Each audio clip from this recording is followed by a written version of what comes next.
Maraming nagtatanong sa akin, especially sa YouTube, kung ano ba ang mare-recommend ko na charger, lalo na bumibili sila ng iPhone. Kasi syempre, pag bibili kayo ng iPhone, wala naman po yung kasamang charger out of the box. So, meron po akong mare-recommend sa inyo, napagandang charger na swak lang sa inyong bulsa mula sa Anker. So, ito ang Anker 20 watt PD charger.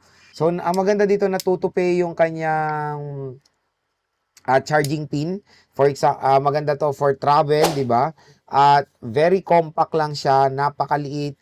And ang maganda dito, yung dulo niya is USB Type-C rin. So, Type-C to Type-C, meaning for more fast charging yan. Maganda siyang i-recommend sa mga consumers na kakabili pa lang ng iPhone. Hindi lang sa iPhone, meron din mga ibang brands ng Androids na wala na ring charger out of the box. At napakamahal ng mga binibenta nilang charger. Ito card nyo na itong Anker 20 watt charger. Daki po ang madi-discount nyo pag bumili kayo ng charger.